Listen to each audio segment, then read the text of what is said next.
Good morning, everybody, and welcome to Murrumbateman Field Days for 2022. It's good to be back after a couple of years of unexpected interruptions.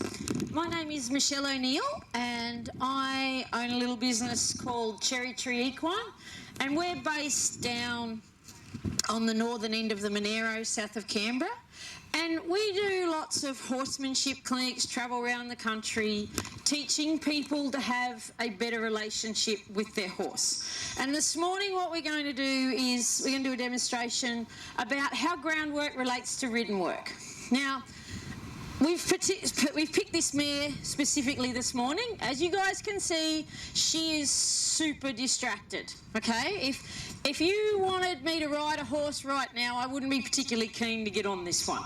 And she's one of mine. This is Tilly. She is a 7-year-old quarter horse mare. And she's been with me her whole life. But you guys can see the atmosphere of the field days and the fact that her two buddies are back down over there is all a little bit much for Miss Till. And she's getting a little bit distracted about everything. And, you know, her mind is everywhere but here with me, okay? You know, if you're going to ride your horse, you want your horse with you, okay? You think about it, like horses weigh 400, 500, 600 kilos. They're large animals. They have a very well-developed flight response. You know, they've evolved over millions of years by running away from everything that eats them. So, you know, this mare, as far as she's concerned, the fact that there's people walking up to her yard, the fact that, you know, she's in a yard, there's stuff going on, there's noise, there's tents that flap. There's lots of things that this mare thinks are potential threats to her chances of survival. So as you can see right now, she is pretty, you know, she's got a pretty strong flight response going on. And one of the reasons why I am walking her backwards a lot is, one, she wants to get into my space. She's trying to, like, crowd me, and she's not, you can see here now, see how she's not really paying attention to where I am or what I'm doing. And the other reason why I'm doing that is because she wants to move, okay? A horse, like I said, it's a prey animal, it's a flight animal. So, you know, an animal only has 3 options for response when something threatens it. It can flight, run away, it can freeze, stand dead still, or it can fight. Now, horses have evolved to flee, to run. So if I let this mare walk, she's going to be a lot more happier than if I ask her to stand still. So, you know, it's a bit like, what this mare is like now is a bit like a bottle of Coke. Have any of you ever got a bottle of Coke and shaken the bejesus out of it? Okay, and then taken the lid off? Okay, that's what this mare's like. This mare is that bottle of Coke, okay? And that fizz is building. And it's building, and you can see it's building in her brains, okay? And she is just looking for somewhere to explode. Now, what I'm going to do is I'm going to crack the lid, okay? I'm not going to open the bottle and take the lid off and let the fuzz... And that is what would happen if I tried to make her stand still. The pressure would just keep building and building and building, and eventually something, and then as you take that lid off, i.e. get on, in this case, something's going to crack, okay? So what I'm trying to do is I'm just trying to crack that lid a little bit. I'm just trying to let a little bit of oxygen in. I'm literally trying to let a little bit of oxygen in. I want her brain to start kicking in, okay? I want the oxygen to get back to her brain. She is pumping with adrenaline right now, and she is looking to go somewhere. So you know what? What do you do? What do you do? If you have a horse like this, and you guys can see, like, we've been on the road for 3 days. This is the 3rd day away from home. You can see this mare hasn't eaten very well, okay? She's tucked up. She looks like she's ready to run the Melbourne Cup. She'd probably get down the straight the first time and pull up. But, you know, have a look at her. She's got a beautiful shine and she's healthy, but she's been stressed and she's not eating her hay. She's eating, I'm happy to report, she's happily eating her benchmark super fibre mash, but she's not eating her hay, okay? She's gone to that point where she's like, if I don't eat my hay, I don't weigh myself down. If I have to run, there's less chance of the lions and tigers eating me. So, let's say I want to get on her, okay? What am I going to do? How am am I going to use some groundwork to ensure that when my leg swings over that back, I'm not going to die? Well, I'm going to get her focus, okay? Now, the first thing I might work on with this mare is I might just, and a little bit of what I was doing, I'm going to get her to back up. Now, you guys can see, when she backed up then, she went to go up, okay? Because, again, her focus is not on me. Look at all the facial expressions that are going on. Look at the behaviour I'm getting. Look at the fact that she's looking everywhere but at me. These are all signs that she is not paying attention to me and she's not happy. So hang on, we'll back her this way. Back, back, back. Now, notice that face. Do you see how there was a lot of defiance, for want of a better word, in that face? That was not a face that... Yes, Michelle, what do you want me to do? That was a face that said, oh, I'd really rather not do that. Now, this is one of my competition mares, okay? So I compete with this mare. She gets hauled all over the country. She's just not used to atmospheres like this. So she is the perfect example of how horses put in a pressure cooker, or horses that have not had the foundation work done, can be a little bit hard to handle. Now, you guys can see her draw is over there. Her buddies are over there. I can see the other two from here. She is like, I would like to go back to them. So what I'm going to do is every time she turns her head that way and she thinks about them and not me, I'm going to make her move her feet. I'm going to make her move her feet. I'm going to make her move her feet. Because her focus is not with me. Her focus is somewhere else. So you guys can see I'm only getting one eye a lot of the time. She's blocking me out. And you know, like I said, you know, this is a mare that is trained. She's a beautiful mare to ride. There you go. There's a heap of resistance. So I keep going until I get something better. How does a horse learn? A horse learns by the release of pressure. So I know we saw, like then she went up, she resisted, got her feet stuck, went in the air, and then I backed her again and she went backwards, showed me two eyes, because I want two eyes. So what did I do then? I turned off. I went, that was pretty cool, Till, we'll have a little break. Now look, she's starting to step over me. Two eyes, two eyes, two eyes, and she's backing nicely. So I relax. There's a lick and a chew. Your horse has 5 signs of release. And any time you get one of those 5 signs, and they are licking and chewing, lowering the head, blinking, taking a deep breath, or resting a hind leg, any time you get one of those 5 signs of release, your horse is understanding the lesson. Your horse is having an aha moment. You're getting through to them. Now, she licked and chewed then a minute ago while I was talking and then stepped straight back toward me. So, of course, I stepped her off. Okay, she's not to encroach on my space. You know, like I said, she probably weighs 400 or 500 kilos. You know, she's a athletic mare. She can move very fast. If she is not respecting my space like that, I'm going to make her move. But there's something else I'm doing. Every time she does what I ask, and I'm happy with it, do you notice I turn my body away from her? So it's a bit like now, okay? If I look at you and I'm talking straight at you, I'm not focused on anybody else. We're having a communication. Oh, I'm having a communication. I'm talking to you. But here's the thing. If I turn off and I look out over there, that communication is broken, okay? So you might turn that volume down, Courtney, because that's, or move the camera. Something's interfering. So here's the thing, right? If we're having a communication, okay, we're connected with each other, there's mutual respect because neither of us is turning away. We're both focused on what's going on.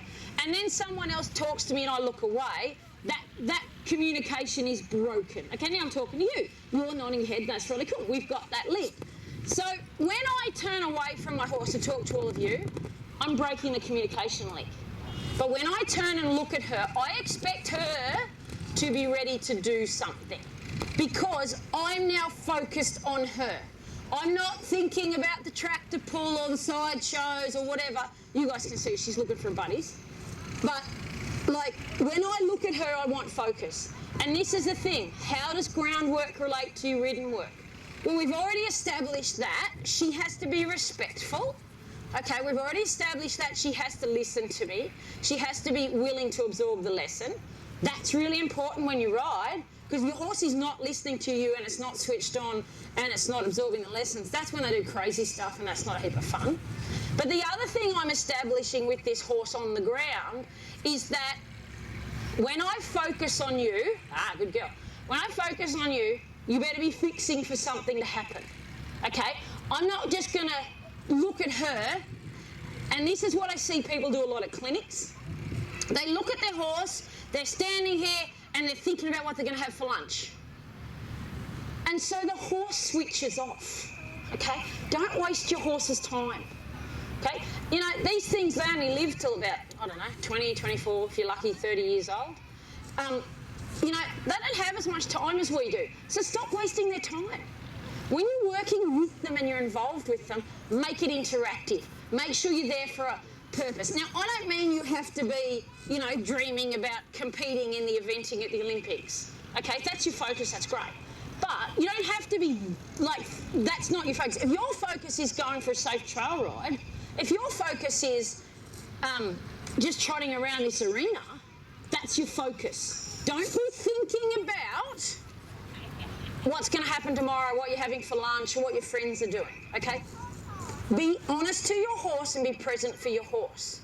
Now, because what happens is, if you can practice this stuff on the ground, you're actually taking away some of the interference. Like if I'm on her back and I'm trying to practice focus, my focus, there's other stuff going on. Like I have to think about my position, I have to think where my feet are, and I have to think about, what my hands are doing, where my eyes are. Whereas when I'm standing here like this, I can literally just focus on her, okay? So we started by just getting her to back up every time she looked over there to where her buddies are. You guys might notice I've sort of broken that link a little bit, but she's still not focused on me, okay? And she still wants to walk into my space. So here's the next game to play with your horse, and what's what I call the focus game. And what it is, when you stand and face this mare, anytime you do not have her attention, you make a move of feet. Now, you guys can see, your horse's ears, good girl, your horse's ears are the link to their mind. Your horse's ears will tell you where your horse's mind is. So, here's the thing, if she has her ears, or she just like then, she had her ears on me, because I'm like that, she's paying attention to me. But if she has her ears like that now, okay, or like now, she's focused on something other than me. So I want her focused on me. Now, if you've never done this with your horse, if you can get one ear, you're going really well. Okay, if you can get 2 ears, that's amazing. So the deal is, there's only 4 things that can happen in this game. She can move forwards, she can move backwards, I can move forwards, or I can move backwards. So either I move or she moves. And we do this every time she's not focused. So if I get here and I make a step, there's an ear. That's not there. There. Now, this mare's obviously done this before.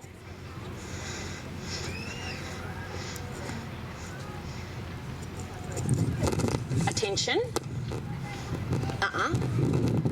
So how do I end this? Like, we can't keep doing this all day. I'm going to step back now because I've only been going backwards. There, okay? How do I end this? You can end it any time you get a positive response. And a positive response in this case is her attention. Now, if I was at home doing this with this mare, I would love 2 ears. So I'm going to back her up, move. It's not and this is the other thing. Don't negotiate, okay? I don't know how many of you guys have horses and how much you pay for feed, but we have a lot of horses and we pay a lot for feed. You guys can see she's really not focused on me. So you know what? If I'm asking for her to give me a half-hour demo, you know what? She can do that. That's the longest she's held an ear on me since I started. And it was literally 2 seconds. Take it. Okay, 2 seconds today is 3 seconds tomorrow, is 4 seconds the next day.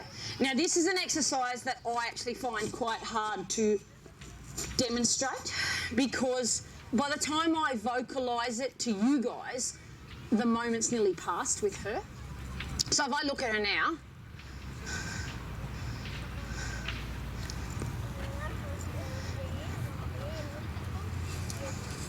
no.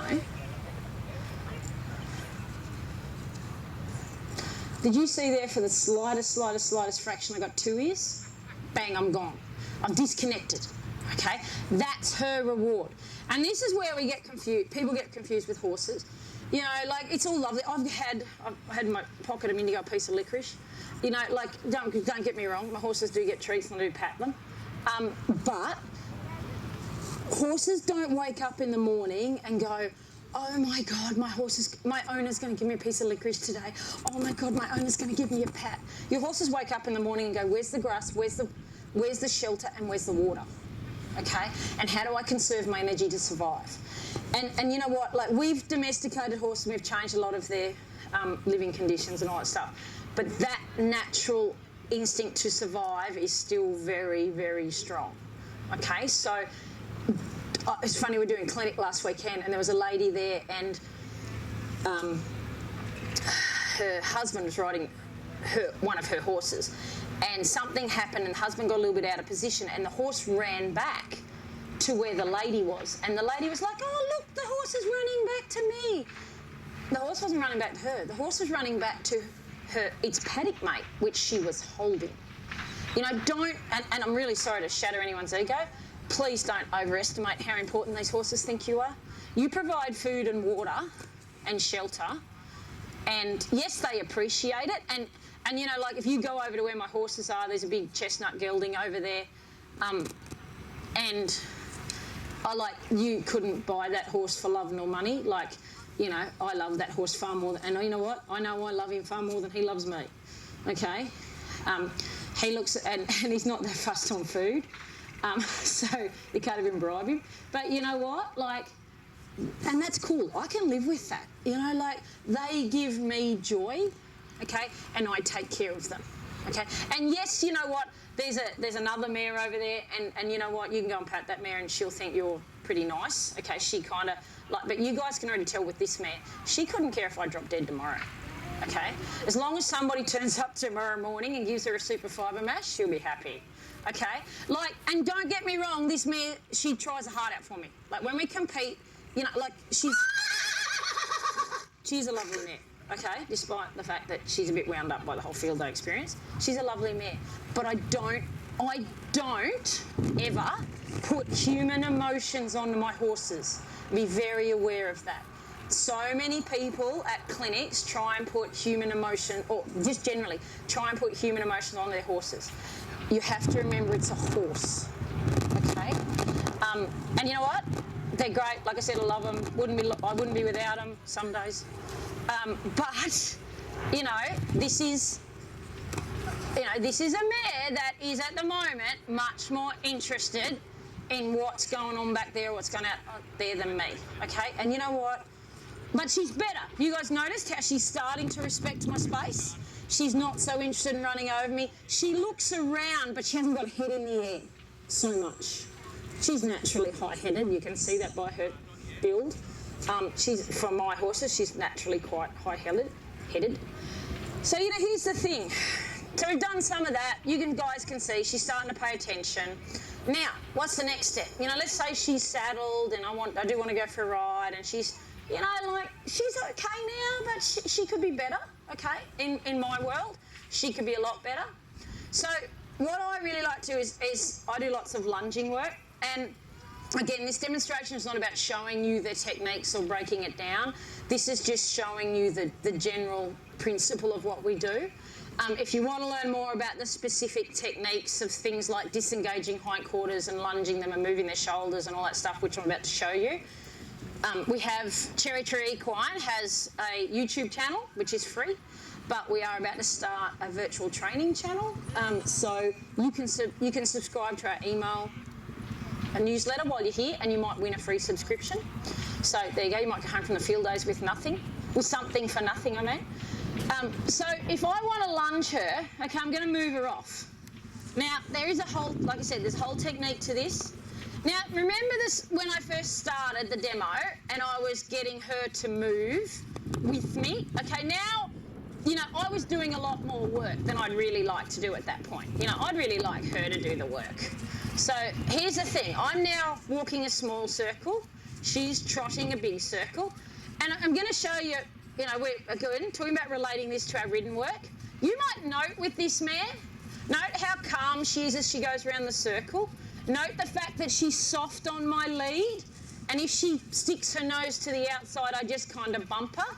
Note my stick and my feet are heading in the general direction of where my inside leg would be. So it's always important to remember that your horse's spine can only go in one direction. They're not like a snake. The head can't be going left, you know, and then left, right, all the way through their body. So if her head, right now, her head's stuck to the right, her rib cage is going, okay, now, her head is to the left, so her rib cage, and you guys can all see it, who's standing behind her rib cage went right. It can't do anything else. Now, any of you who want to ride an event where you have to do a circle, and let's be honest, if you want to trot around a tree, you have to do a circle. That's really important, okay? Because what I want my horse to be heading in the same direction, okay? I want their body to be bent around the circle if I'm doing a circle, and that's what this mare's doing now. She's a little overbent, like her head's a little too far in, her back end's falling out a little bit. But you know what? For the purpose of the exercise, it'll be okay.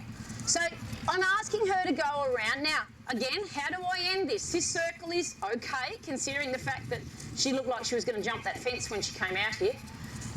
How do I end this? I just disengage her hindquarters and ask her to stop. Now, disengaging the hindquarters is an exercise that you teach your horses at the standstill, okay, away from this, okay? And like all things with your horses, it's really important that you teach them all of the skills you want them to learn in a controlled environment where they feel safe and secure, i.e. generally at home. Like if I had never done groundwork with this mare and I came out here and she was this escalated and I asked her to do all these exercises, chances are I'd be going for a lot longer than my half-hour demo slot. And you'd all be very, very bored or very entertained, depending how exciting it got. So when I ask her to move off, okay, that's pretty nice. I'll ask her to disengage. So, relating this to our ridden work, technically, our horses really already have a front end and a back end. They've got a front end, a middle and a back, okay? We need to be able to, when we're riding, she wants to go, she's bored. When we're riding, she's very busy, this man. When we're riding, we either want to move their shoulders, their ribs or the hip. Okay, that's it. Like, think about everything you're going to do with your horses. You know, so much of what we do with our horses should be off our legs, not our hands. So, what have I already taught this mare? I've taught her how to move her hip. So if I get on her and I ask her to do an exercise where she has to move her hip, say a turn on the forehand or open a gate or even, get off, you know, work a cow or whatever, I've already taught this mare to move her hip on the ground. So there's the first part. So guess what? So we started with lunging by talking about moving her middle, because I'm pushing her rib cage out to the outside of the circle. So therefore she's bent around me. So we've moved her middle. Now I've moved her hind end. So guess what? That only leaves one other bit we've got to move. So again, here we go. I want to move her front end. I want to move her front end. I want to move her front end. I want to move her front end. Now there's a double whammy to this. It helps if I don't tread on the rope. There's a double whammy to this. Hey, if you ever, and I've got to say, a lot of people who come to clinics have trouble with the rope. And I can tell you, I have dropped ropes, I have trodden on ropes, I've fallen over ropes. Like, whatever you guys are having trouble with, please don't feel like you're on your own, because I can guarantee you I've had the same problem. So now, as I trot her around here, there, her rib cage is looking nice. I'm going to move her front end. Now, can you guys see? I'm just going to stop her for a sec. Could you guys see then as she turned into the centre, she actually came toward me? What she should do is her hind end should stay on that circle and she should move her front end across. So it's almost a little bit like, if you've ever seen a cutting horse move, how they get on their hocks and move. I want this mare to weight bear over her hocks to do this exercise. So, change. And I'm going to step into her this time to reinforce that she should not step forward like she tried to then. And you know what? Heart attacks are free. If she wants to get wound up and turn before I want her to, I don't care. That's her problem, not mine. And she doesn't want to trot over that other stick. Maybe I should be doing a how to lunge your horse over obstacles demonstration. Now, ready? Go. Ready? Go. Can you guys see too I get low? Because I need to move. There. That was a little... there. If they get stuck, I'll run with them.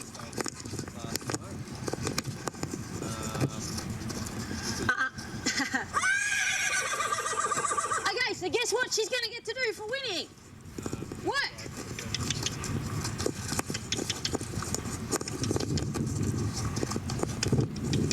She's got stuck. I just keep going. There, good girl. Here we go, there's a winning. That came from across the road. Because remember, not only am I working on her body position, not only am I working on her being able to move the body parts when I ask, I'm also trying to get her attention on me. So, can you wait? Not right now. I've got to talk first.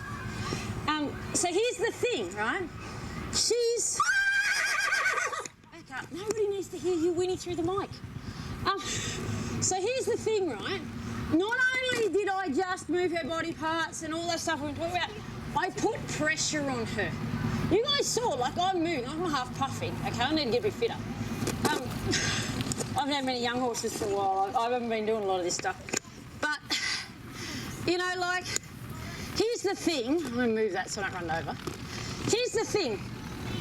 A lot of horses never have pressure put on them. And then, let's say they come to an event like this, and without fail every year, without fail every year, those tractors will start backfiring. And what happens? Horses panic and freak out. And then someone pulls on their face, and then the horse has a heart attack, okay, and all goes crap. All my horses, they start these exercises when they're weaned.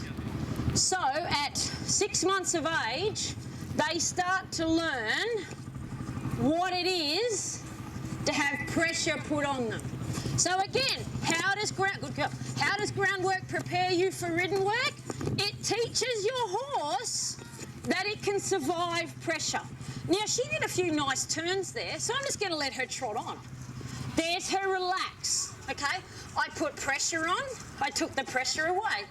Now, I'll put pressure on, I'll put pressure on, I'll put pressure on. I told you she was athletic. Pressure on. Now she can go forward. Now she can stop.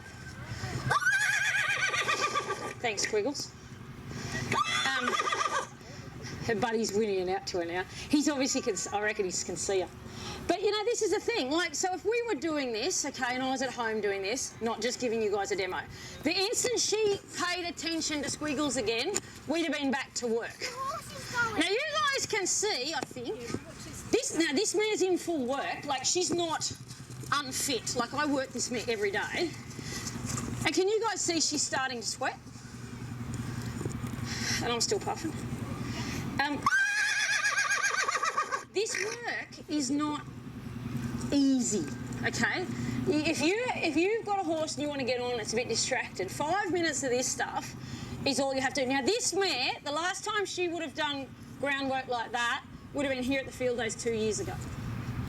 Because at home and at competitions, she's pretty good and I don't have to worry about it. But she's like that because all the foundation's already there. But here's the thing, I can come out here, and I kid you not, she wouldn't have seen this for 2 years. She wouldn't have lunged like that for 2 years. Obviously, I'm up a bit. But yeah, 2 years later, looks like she did it yesterday. And she didn't do it yesterday because I used a sister yesterday. So this is the thing, if you do it well, it sticks. If you do it or you don't do it, it doesn't stick and then you have a problem. So look, that's just a few exercises, or a couple of exercises that I think will help. You can use your groundwork to help you through Ridden work, and let's be honest, the way this season is going and the rain we're getting, it's probably not a bad year to have a few groundwork tricks up your sleeve, because riding's getting a bit difficult in a lot of places. I've been trotting a lot of miles because my arena spends a lot of time looking like a bog hole. So, you know, it's handy to have this stuff there, you know, break it up. And, you know, this is what I love about these sorts of exercises. If you guys weren't here and I wasn't demonstrating this, I could have done what we've done here in 5-10 minutes, okay, and got her wound, like got her a lot more focused on me. And she'd have had that same sweater. 5-10 minutes of work done. Okay, so if you guys are, and everybody is time poor, if you're time poor, go and do some of this stuff. You don't have time to go out for a big ride or school them or bring them down the arena like this. This will keep you going in the meantime, and it'll make it much better when you do go to ride. But has anyone got any questions before we go? She's got to do an equissage demo in a minute. That might be exciting. You probably should all come back for that. I'm just going to stand up there and watch. But please, guys, come and join the mailing list, win a free subscription. You know, if you've got any questions, come and talk to us. We're obviously here all day. If anyone wants to buy a half-mad horse, I'll probably sell it. No, I'm joking. She's great. Like, and here's the thing. Like, this is one of the things we've done with the video subscription, because a lot of the feedback we get from people, you guys come to demos like this, and the horses are perfect. Like and I must admit, when I come out and do the Ridden stuff later, my big gelding that I'll use, he'll be a little wound up about stuff, and that's awesome. Because nobody has a perfect horse. There's no point me bringing a horse out here that's going to be absolutely perfect and you all going, well, that was boring. You might as well see a horse like her, who's a bit rattled, and that's what we've got in the videos. We went and found 3 horses so far that don't load on floats, and we load them on floats, because that's the most common thing. So, you know, there's no secrets, we're not hiding anything. It's all very real, and she is very real. But thanks for coming, guys. Have a great day, and hopefully we'll see you later on.